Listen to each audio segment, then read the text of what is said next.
The individuals needed to make the necessary things happen are the king's keys to power. All the changes you wish to make are but thoughts in your head if the keys will not follow your commands. In a dictatorship where might makes right, the number of keys to power is small, perhaps only a dozen generals, bureaucrats, and regional leaders. Sway them to your side and the power to rule is yours, but never forget, displease them and they will replace you. Now, all countries lie on a spectrum from those where the ruler needs few key supporters to those where the ruler needs many. This foundation of power is why countries are different, yet many keys or few, the rules are the same. First, get the key supporters on your side. With them, you have the power to act. You have everything. Without them, you have nothing. Now, in order to keep those keys to power, you must, second, control the treasure. You must make sure your treasure is raised and distributed to you for all your hard work and to the keys needed to keep your position. This is your true work as a ruler, figuring out how best to raise and distribute resources so as not to topple the house of cards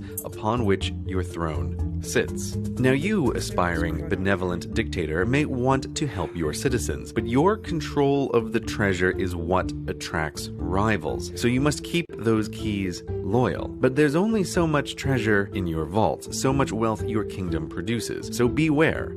Every bit of treasure spent on citizens is treasure not spent on loyalty. Thus, doing the right thing, spending the wealth of the nation on the citizens of the nation, hands a tool of power acquisition to your rivals. Treasure poured into roads and universities and hospitals is treasure a rival can promise to key supporters if only they switch sides. Benevolent dictators can spend their take on the citizens, but the keys must get their rewards, for even if you have gathered the most loyal, angelic supporters, they have the same problem as you, just one level down. Being a key to power is a position of power. They too must watch out for rivals from below or above.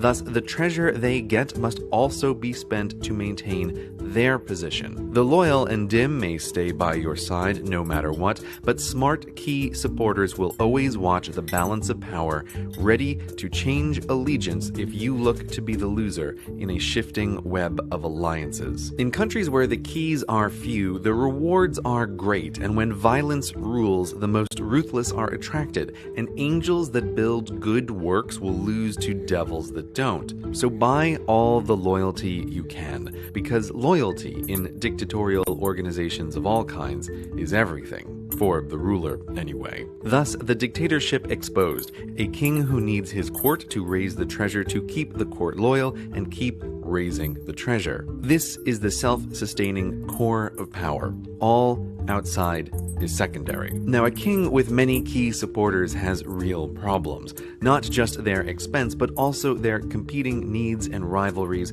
are difficult to balance. The more complicated the social and financial web between them all, the more able a rival is to sway a critical mass. The more key supporters a ruler has on average, the shorter their reign. Which brings us to the third rule for rulers: minimize key supporters. If a key in your court becomes unnecessary, his skills no longer required, you must kick him out. After a successful coup, the new dictator will purge some of those who helped him come to power while working with the underlings of the previous dictator, which from the outside seems a terrible idea. Why abandon your fellow revolutionaries? Are the old dictator's supporters not a danger? But the keys necessary to gain power are not the same as those needed to keep it. Having someone on the payroll who was vital in the past but useless now is the same as spending money on the citizens. Treasure wasted on the irrelevant. And by definition, a dictator that pulls off a coup has promised greater treasure to those switching sides. The size of the vault has not changed, so the treasure must be split among fewer. A dictator that sways the right keys, takes control of the treasure, cuts unnecessary spending, kills unnecessary keys, will have a long and successful career.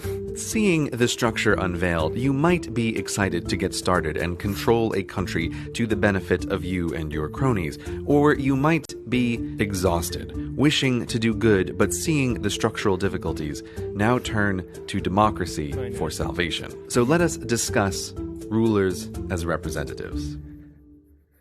You again might have grand dreams of the utopia you wish to build, but no man rules alone, and never more so than in democracy. Presidents and prime ministers must negotiate with their senates and parliaments and vice versa, and they all have their own key supporters to manage. In a well-designed democracy, power is fractured among many and is taken not with force, but with words, meaning you must get thousands or millions of citizens to, if not like you on election day, at least like you better than the alternative. With so many voters and such fractured power, it's impossible to, as a dictator would, follow these rules and buy loyalty. Or is it? Of course not. Don't think of citizens as individuals with their individual desires, but instead as divided into blocks: the elderly or homeowners or business owners or the poor. Blocks you can reward as a group. Democracies have wildly complicated tax codes and laws, not as accident, but as reward for the blocks that get and keep the ruling representatives in power. Farming subsidies, for example, have nothing to do with the food a nation needs, but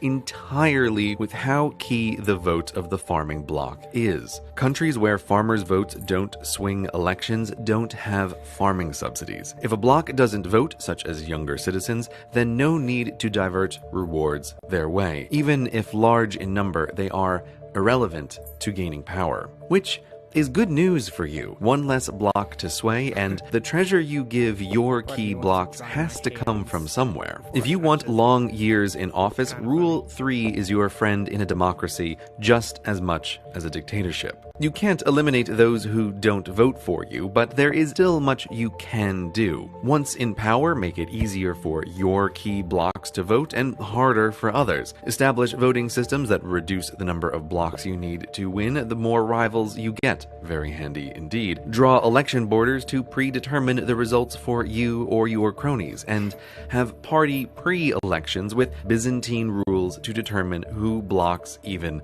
can vote for. Mix and match the above for even better power perpetuation. When approval ratings couldn't be lower, yet re-election rates couldn't be higher, you'll know you've succeeded. Now, enough with thinking about the citizens. Even in a democracy, there still are very influential individual key supporters you need on your side, because their money or influence or favors keeps you in power. While you can't just promise to give them treasure directly, as a dictator would, you can create loopholes for their investments, pass laws that they've written, or print get-out-of-jail-free cards for their actions. Not a wheelbarrow of gold to the door, but contracts for their business. You as a ruler do have roads to build, or computers to maintain, or buildings to reconstruct. No man rules alone, after all. Or you could take the moral path and ignore the big keys, but you'll fight against those who didn't. Good luck with that. Corruption is not some kind of petty crime, but rather a tool of power in democracies and dictatorships. But more on that another time. So accept the favors, sway the key blocks, and you will get into power, ruling with actions that look contradictory and stupid to those who don't understand the game, privately helping a powerful industry you publicly denounced, or passing laws that hurt a bloc that voted for you. But your job isn't to have a consistent, understandable ruling policy, but to balance the interests of your keys to power, big and small. That is how you stay in office. Now, with all this headache of being a representative, you may wonder, looking at Rule 3, why couldn't you skip all this block-building, favor-trading nonsense and just bribe the army to take power? We must finally turn to taxes and revolts. You must understand Rule 2 and how the treasure is raised and used to hold a country together. If we graph the tax rate of countries versus the number of key supporters the ruler needs, there's a clear relationship. More democracy, lower taxes. If you're sitting comfortably in a cushy democracy, you may scoff at this, but your fellow citizens who don't earn enough don't pay income taxes and get rebates, bringing the average tax rate down. In dictatorships, this doesn't happen. Dictatorships often forego tax paperwork in favor of just taking wealth directly. It's common for the dictator to force farmers to sell their produce to him for little, then turn around and sell it on the open market, pocketing the difference at an unthinkably high equivalent tax rate.